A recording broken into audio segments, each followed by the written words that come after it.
समय में एनाकोंडा को ही दुनिया के सबसे बड़े सांपों में गिना जाता है, क्योंकि ये कई फीट लंबे और विशालकाय होते हैं जो किसी बकरी या हिरण को भी सीधे निगल जाने की क्षमता रखते हैं। लेकिन क्या आप जानते हैं कि डायनासोर के काल में पाए जाने वाले टाइटोनोबोआ नाम के सांप एनाकोंडा से भी कई गुना विशाल होते थे। टाइटोनोबोआ को धरती पर मौजूद अब तक का सबसे बड़ा सांप माना जाता है और इसी वजह से इन्हें मॉन्स्टर दैत्य स्नेक भी कहा जाता है।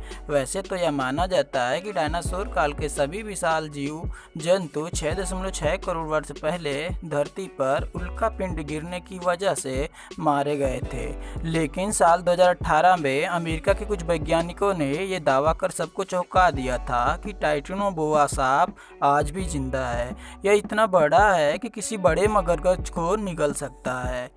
दरअसल में टाइटोनोबोआ को भी डायनासोर के साथ ही विलुप्त मान लिया गया था, लेकिन वैज्ञानिक मानते हैं कि दुनिया की सबसे बड़ी नदी अमेजन नदी में ये दैत्यरूपी जीव आज भी रह रहा है। माना जाता है कि यह सांप करीबन 50 फुट लंबा और 4 फीट चौड़ा है। माना जाता है कि टाइटोनोबोआ सांप का वजन करीब 1500 किलो होता है तथा 2009 में कोलंबिया में खुदाई के दौरान इस विशालकाय सांप के कई जीवाश्म मिले थे। जीवाश्म की जांच की गई और उसके आधार पर यह अनुमान लगाया गया कि उस सांप की करीब लंबाई 42 फीट और वजन 1100 किलो के करीब रहा होगा।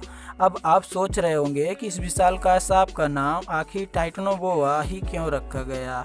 दरअसल इस सांप का नाम टाइटैनिक जहाज के नाम पर रखा गया है, क्योंकि टाइटोनोबोआ भी टाइटैनिक जहाज की तरह ही विशाल था और प्रागैतिहासिक काल के मौजूद सभी सांपों में सबसे बड़ा था।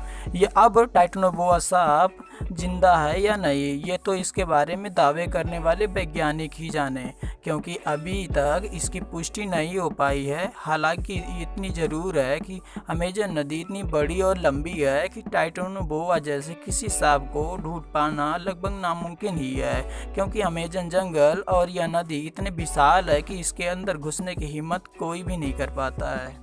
अगर आप चाहते हैं कि हम आपके लिए ऐसे ही वीडियो लाते रहे तो हमारे चैनल को सब्सक्राइब और लाइक करना बिल्कुल भी ना भूलें। Thank you.